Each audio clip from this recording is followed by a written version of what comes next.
Hello class 7 कैसे हो तुम सब। तो आज की इस वीडियो में हम देखेंगे चैप्टर 10 जीवों में श्वसन की एक्सरसाइज। तो आप जल्दी से अपनी कॉपी और पेन उठाओ और चलो मेरे साथ इस चैप्टर की एक्सरसाइज को पढ़ने के लिए। तो इसमें पहला क्वेश्चन हमारे पास आता है, कोई धावक दौड़ समाप्त होने पर सामान्य से अधिक तेज़ी से गहरी सांस क्यों लेता है। अब आप देखते हैं कोई शावक यानी कि धावक होता है, वो क्या करता है, जब ज़्यादा तेज़ी से दौड़ता है तो उसके बाद वो गहरी सांसें लेने लगता है। ऐसा आपके साथ भी हुआ होगा जब आप दौड़ते होंगे और उसके बाद आप क्या करते हैं, बहुत ही तेज़ी से सांसें लेने लगते हैं। तो ऐसा क्यों होता है, तो हम इसका कारण देखते हैं कि ऐसा क्यों होता है। जब धावक क्या करता है, दौड़ में भाग लेता है तो उसके शरीर को अधिक ऊर्जा की आवश्यकता होती है। जब धावक दौड़ में भाग लेता है यानी कि दौड़ना शुरू करता है तो उसके शरीर को अधिक ऊर्जा की आवश्यकता होती है। अधिक ऊर्जा के लिए हमारी कोशिकाओं में क्या होता है, अधिक ऑक्सीजन की आवश्यकता होती है। अब आपको पता है अगर आपको अधिक ऊर्जा चाहिए तो उसके लिए क्या होगा, अधिक ऑक्सीजन की आवश्यकता भी होगी। और ये हमने अच्छी तरह से चैप्टर के एक्सप्लेनेशन में समझाया है। आप पहले एक्सप्लेनेशन वीडियो देखें और उसके बाद आप एक्सरसाइज करें, उसके बाद आप एक्सरसाइज खुद ब खुद करने लगेंगे। तो मैंने एक्सप्लेनेशन की वीडियो इसकी डिस्क्रिप्शन में दे रखा है, आप वहाँ पर जाकर पहले एक्सप्लेनेशन वीडियो देखें और उसके बाद आप क्वेश्चन आंसर पर जंप करें। अब हम देखते हैं, अतिरिक्त ऊर्जा प्राप्त करने के लिए धावक क्या करता है, तेज़ी से सांस लेता है और ऑक्सीजन की अधिक मात्रा भोजन के किस चीज़ के लिए, टूटने की गति को तेज करता है और अधिक ऊर्जा प्रदान करता है। जब ज़्यादा ऑक्सीजन प्रोवाइड होगी कोशिकाओं को तो क्या होगा, भोजन और गति से टूटेगा और तेज़ गति से टूटेगा और ज़्यादा ऊर्जा प्रदान होगी। अब हम सेकंड क्वेश्चन देखते हैं। सेकंड क्वेश्चन है हमारे पास, वायवीय और अवायवीय श्वसन के बीच समानताएं और अंतर बताइए। अब आपको वायवीय और अवायवीय किस चीज़ के बीच, श्वसन के बीच में समानताएं बतानी है।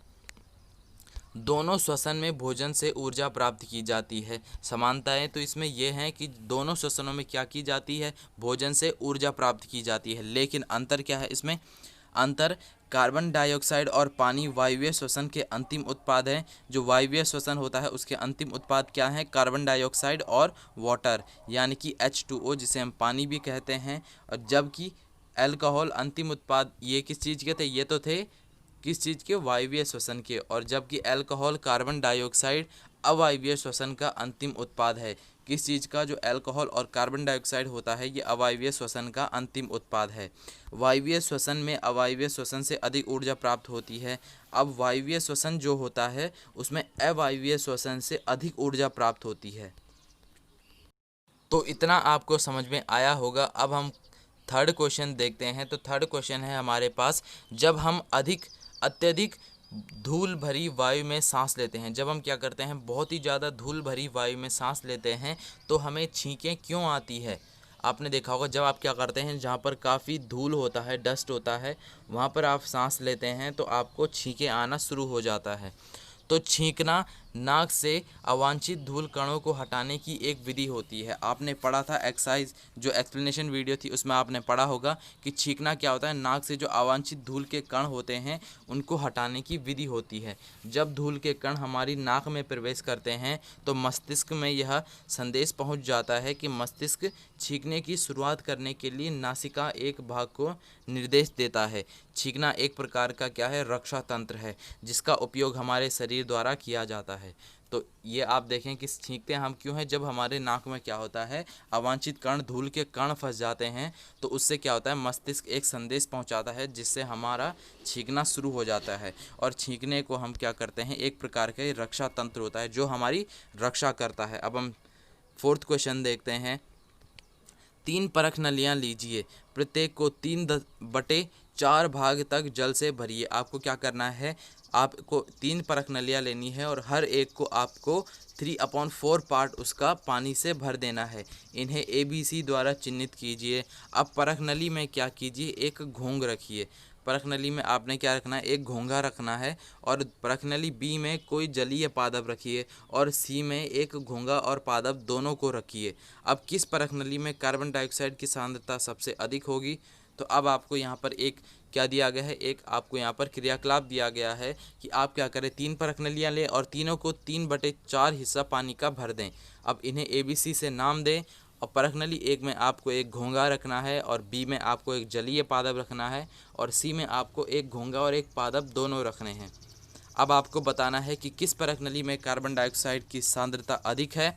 तो हम देखते हैं, जीव श्वसन के दौरान CO2 छोड़ते हैं। जीव क्या करते हैं, जब वो श्वसन करते हैं तो वो CO2 गैस छोड़ते हैं, जबकि पौधे प्रकाश संश्लेषण के लिए CO2 का उपयोग करते हैं। अब जीव क्या करते हैं, CO2 छोड़ते हैं और पौधे CO2 लेते हैं प्रकाश संश्लेषण के प्रोसेस के लिए। तो परख नली ए में कार्बन डाइऑक्साइड की उच्चतम सांद्रता होगी, क्योंकि यहाँ कार्बन डाइऑक्साइड केवल घोंघ के श्वसन से आता है। अब कार्बन डाइऑक्साइड की उच्चतम सांद्रता कहाँ होगी, परख नली ए में, क्योंकि परख नली ए में इसलिए होगी क्योंकि जो घोंघा है वो क्या करेगा, सिर्फ वो कार्बन डाइऑक्साइड केवल घोंघा श्वसन से आता है। अब यहाँ पर क्या होगा, यहाँ पर सिर्फ कार्बन डाइऑक्साइड होगा, क्योंकि घोंघा क्या करता है, श्वसन में कार्बन डाइऑक्साइड छोड़ता है। घोंघा एक कीड़ा होता है। और परख नली बी और सी में कार्बन डाइऑक्साइड का कुछ हिस्सा प्रकाश संश्लेषण के लिए उपयोग किया जाता है, इसलिए कार्बन डाइऑक्साइड की सांद्रता कम होगी। अब बी और सी में क्या होगा, कार्बन डाइऑक्साइड का कुछ हिस्सा किस लिए काम आ जाता है, वो आ जाता है प्रकाश संश्लेषण के लिए, और उसके बाद इसलिए कार्बन डाइऑक्साइड की सांद्रता बी और सी में कम होगी। अब हम 5th क्वेश्चन देखते हैं। सही उत्तर पर टिक यानी कि सही का निशान लगाइए। तो अब हमको यहाँ पर टिक द करेक्ट ऑप्शन दिए गए हैं, तो चलो हम देखते हैं। अब यहाँ पर पहला है हमारे पास, तिलचट्टे के शरीर में वायु प्रवेश करती है उनके। अब कहाँ से तिलचट्टे के शरीर में वायु प्रवेश करती है, तो हम यहाँ पर देखेंगे कि तिलचट्टे के शरीर में वायु कहाँ से प्रवेश करती है।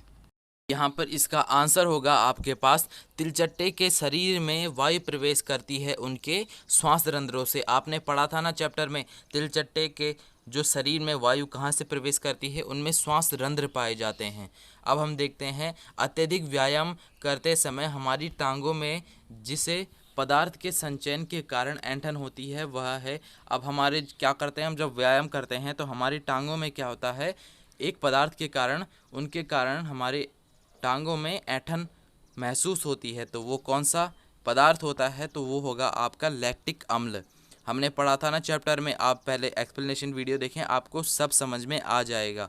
अब हम गौ देखते हैं। किसी सामान्य वयस्क व्यक्ति की विश्राम अवस्था में औसत श्वसन दर होती है, कितनी होती है, 15 से 18 प्रति मिनट। जो कोई सामान्य वयस्क होता है, उस व्यक्ति की विश्राम अवस्था जब होती है उस समय उसकी जो श्वसन की दर होती है वो होती है 15 से 18 प्रति मिनट। और अब हम देखते हैं, उच्च वसन के समय पसलियाँ क्या करती हैं, नीचे की ओर गिरती हैं, गति करती हैं। यानी कि जब उच्च वसन होता है तो उस वक्त हमारी पसलियाँ नीचे की ओर गति करती हैं। और अब हम यहाँ पर देखते हैं 6th क्वेश्चन। कॉलम ए में दिए गए शब्दों का कॉलम बी के साथ मिलान कीजिए। अब कॉलम ए में आपको कुछ शब्द दिए गए हैं, उनका मिलान आपको कॉलम बी के साथ करना है। तो अब यहाँ पर कॉलम ए में आपको दिया गया है, हम सीधा आंसर्स पे चलते हैं। कॉलम ए में आपको दिया गया है यीस्ट, तो यीस्ट का मिलान आप करेंगे अल्कोहल से, क्योंकि जो अल्कोहल होता है यानी कि यीस्ट होता है वो किसको बनाने के काम आता है, वो आता है अल्कोहल बनाने के काम। और जो डायफ्राम होता है यानी कि मध्यपट, ये होता है वक्ष गुहा से रिलेटेड होता है। और त्वचा यानी कि केंचुआ त्वचा से क्या करता है, श्वसन करता है। और उसके बाद हम देखते हैं पत्तियाँ, पत्तियों में रंध्र पाए जाते हैं। मछली क्लोम से श्वसन करती है और मेंढक फेफड़े और त्वचा दोनों से श्वसन करते हैं। तो इसका आंसर आप यहाँ पर मैच कर सकते हैं। अब हम 7th क्वेश्चन देखते हैं। बताइए कि निम्नलिखित व्यक्तित्व सत्य हैं या फिर असत्य हैं। तो हम देखते हैं, पहला है यहाँ पर हमारे पास, अत्यधिक व्यायाम करते समय क्या होता है, अत्यधिक व्यायाम करते समय व्यक्ति की श्वसन दर धीमी हो जाती है। जब हम क्या करते हैं, बहुत ज़्यादा व्यायाम करते हैं तो हमारी श्वसन दर धीमी हो जाती है, बिल्कुल नहीं, क्योंकि हम तो और तेज़ी से सांस लेने लगते हैं। तो ये होगा आपका असत्य। उसके बाद हम देखते हैं, पादप में प्रकाश संश्लेषण केवल दिन में जबकि श्वसन केवल रात्रि में होता है। तो ये आपका क्या है, असत्य है। पादप में प्रकाश संश्लेषण केवल दिन के समय ही नहीं होता, लेकिन प्रकाश संश्लेषण तो दिन के समय होता है, लेकिन श्वसन ये दिन के समय में भी करते हैं। अब हम देखते हैं, मेंढक अपनी त्वचा से के अतिरिक्त अपने फेफड़ों से भी श्वसन करते हैं। अब मेंढक क्या होते हैं, अपनी त्वचा के अतिरिक्त अपने फेफड़ों से भी श्वसन करते हैं। तो ये आपका सत्य होगा। हमने चैप्टर में पढ़ा था कि मेंढक अपनी त्वचा और किस चीज़ से, अपने फेफड़ों से, दोनों से श्वसन करते हैं। अब हम देखते हैं मछलियों में श्वसन के लिए फेफड़े होते हैं? नहीं, मछलियों में श्वसन के लिए फेफड़े नहीं होते हैं। और अब हम अगला देखते हैं, अंतः श्वसन के समय वक्ष गुहा का आयतन बढ़ जाता है। तो अंतः श्वसन के समय वक्ष गुहा का आयतन बढ़ जाता है, तो यह है आपका सत्य। अब हम आगे अगला क्वेश्चन देखते हैं। यहाँ पर 8th क्वेश्चन है आपके पास, दी गई पहेली में प्रत्येक वर्ग में जीवों के श्वसन से संबंधित हिंदी वर्णाक्षर अथवा संयुक्ताक्षर दिए गए हैं। इनको मिलाकर आपको क्या करना है, जीवों तथा उनके श्वसन अंगों से संबंधित शब्द बनाए जा सकते हैं। शब्द वर्गों के जाल में किसी भी दिशा में ऊपर नीचे अथवा विकर्ण में पाए जा सकते हैं। श्वसन तंत्र तथा जीवों के नाम खोजिए। अब यहाँ पे आपको एक पहेली दी गई है, इसमें आपको क्या करना है, इसके अंदर आपको नेम्स ढूंढने हैं, यानी कि श्वसन से रिलेटेड, जीवों के श्वसन से रिलेटेड। तो इसमें पहला है, यहाँ पर आपको दिए गए हैं, इन शब्दों के लिए संकेत नीचे दिए गए हैं। अब इन शब्दों जो यहाँ पर दिए गए हैं, इनके लिए आपको नीचे की ओर बनाना है। तो यहाँ पर है कीटों की वायु नलियाँ। तो अब हम इसके आंसर्स देखते हैं, आप यहाँ पर से मिला सकते हैं। कीटों की वायु नलियाँ, अब आप यहाँ पर देख सकते हैं, यहाँ पर आपका क्या बन रहा है, श्वसरंध्र। अब यहाँ पर आप देख सकते हैं श्वास रंध्र आपका बन रहा है, इधर आपके फेफड़े बन रहे हैं, इधर आपका डायफ्राम बन रहा है, इधर आपका तिलचट्टा बन रहा है, और इधर आपका बन रहा है नासाद्वार, और इधर आपका बन रहा है श्वास प्रणाल। अब हम यहाँ पर देख सकते हैं पसलियाँ, यहाँ पर आप देख सकते हैं, यहाँ पर आपका बन रहा है रंध्र, यहाँ पर बन रहा है आपका यीस्ट। तो इस तरह से आप यहाँ पर और भी सारे बना सकते हैं अगर आपको मिलते हैं।